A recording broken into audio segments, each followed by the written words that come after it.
taught people, giving guitar lessons throughout my career, on and off, never really steadily. But to anybody that asks me, and I always say that everybody has the ability to make music. It's part of being human. You have this creativity built into your brain. You just have to learn how to tap into it. And I think I agree with you. I think it's great. Get out there and create something. It's like a time. It makes the world a better place. Yeah, this is like a timestamp. I mean, just think, I live my life in music, different time periods I remember, but, all the great things we think of the 70s at that period, well, we're going to remember 220, what became of this? All those American Idol now different, and now younger people with the tools can also express themselves. It's almost like evening the playing field in a lot of ways.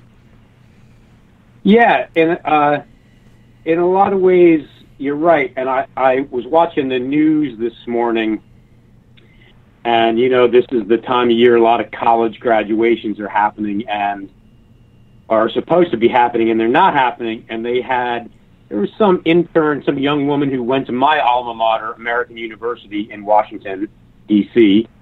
She was an intern at NBC, and she and her roommates filmed themselves having a little graduation.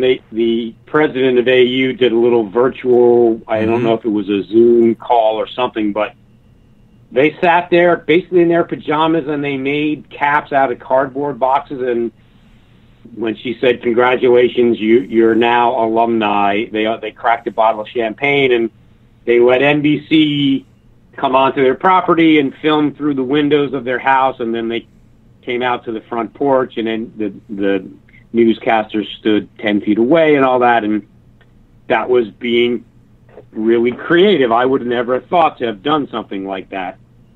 And obviously it was I think 4 young women living in a group house like many of us did in those days of our youth. And it was inspiring to see people trying to make the best of this very bizarre situation. And we'll all get to say this is a 100-year pandemic for sure, right? Right. And we'll all get to say we lived through the pandemic of 2020. And our moments will be on either audio or video, time-stamped, Yeah, and it's time-stamped now because right now I think it's safe to say there's not many people alive that saw the pandemic in 1918. No. I know there's a couple of people, but they were little kids. And I know my wife's grandfather was about 8 years old, maybe 10 years old at that time. He's no longer with us. He died a long time ago.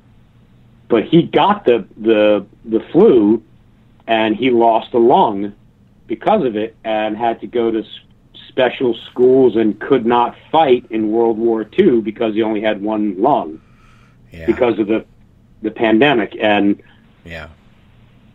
so it's, I don't know, that we're supposed to be living in this information age, the 21st century, and nobody seems to be able to get a straight answer from anybody. Not just the federal government, the local governments are confused too. Oh, we can talk all different ways about what's happening. I remember a month and a half ago I started talking to, my friend Peter V from Peter V and the Blues Train. I got a hold of him initially because I didn't know what to do with this show. It's kind of like, let's be happy, play music. But in reality, my friend, there's so many things happening. There are people dying in lives. And it's, and behind the scenes, paychecks and everything. And never want to say, hey, it's all great, come and listen to, not really, but then it got to the point where I'm reaching back to you guys I already know, and so let's create that front, that's kind of what I was thinking, because that's how it feels today. Unbelievable. Yeah. It's changed. Yes, it's just unbelievable, and I applaud you for reaching out to me and everybody else you've contacted and keeping your show going, because for me, music, it's been so long that music has been the dominating force in my life that I don't even remember when it was. I can tell you that I remember as a little kid, my parents, like I mentioned to you off the air, my parents met in college in the 50s, and they grew up during when rock and roll first came around, and they like all kinds of music, but my mom had a tremendous collection of original 45s, Chuck Berry and Little Richard and all that stuff. And that's the music that I heard growing up around the house in the 60s and early 70s. And I can remember myself sitting in my grandmother's rocking chair, rocking along to the little 45 player that we had, listening to this music. And music has been, I listen to music every day, and I play guitar every day. Yeah. And I have for 45 years. And I don't know what I would do without music. And so this time that we're in that people can't go out and see live music, I have tremendous empathy for music fans that don't play, that are dying for music. And so your program's keeping the music going is a great thing. So thank you for that. Thank you, man. And you're right. The live performances, I just kind of stepped away from the club scene per se, but there's people with the people that are friends and missing everybody. But let's be safe. Enough of that later. Let's get to your title track, and we're going to come back. I want to talk about the Blues Challenge when you were hanging out in Memphis and all that down on Beale Street. All right, my friend? Great. We'll be right back. Thank you. JP Reali is my awesome guest. Highway Cruisers. We'll be right back. Thank you.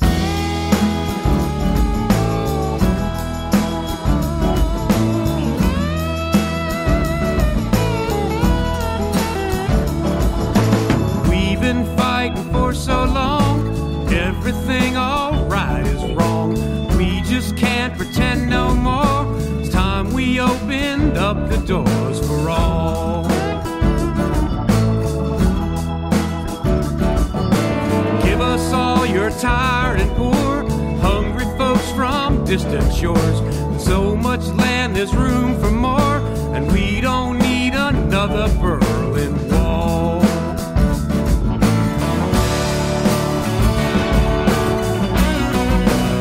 I'm gonna pack my blues, I'm gonna tie my shoes.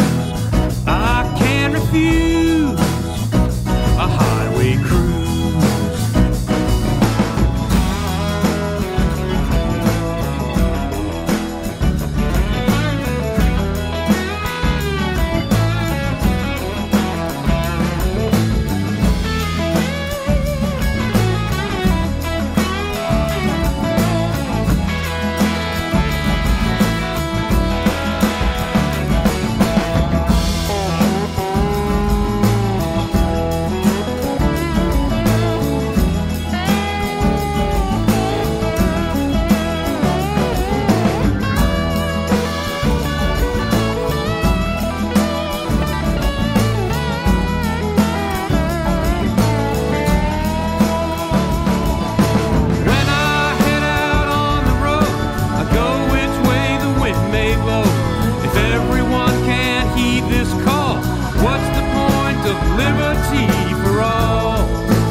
Pack my blues, I'm gonna tie my shoes.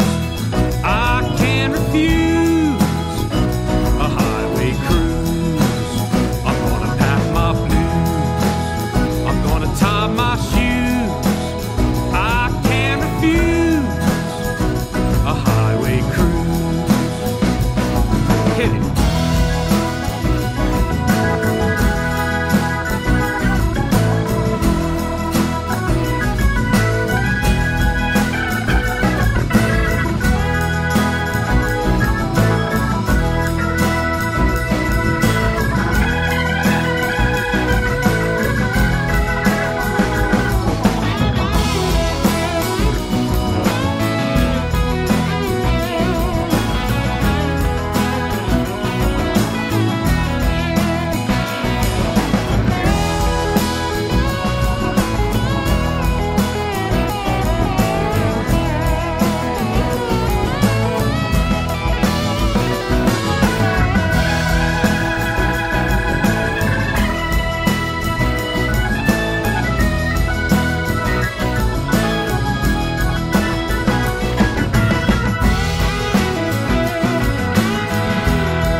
Thank you, man. Mr. JP, bro, thanks for coming back on the show. A highway cruise. Speaking of cruise, you were in Memphis for the Blues Challenge. Tell us about all that fun. Yeah, we went down there, and it was a highway cruise because we drive. It's 900 miles, so we do the drive over 2 days. We try to get some gigs on the way down. Didn't pan out this time, but that's okay. And we got down there Tuesday, and the competition starts Wednesday, and I got chosen to be part of the Blind Raccoon Noah Blue Records showcase. Oh, nice. Which was Thursday morning. My set was like 12:30 to 1 or 1:15 on Thursday morning, and I played Tuesday night. My set in the competition was later. Was at like 10:30, and the competition starts at I think it started at 7, and because there's basically 10 people in each venue, and everybody gets a 25-minute set with a 10-minute changeover, and you can do the math, and it comes out to be a long night. And so it was kind of funny because, you know, we're down in Memphis, and I had some friends and family come down, which is always great. The support is always wonderful.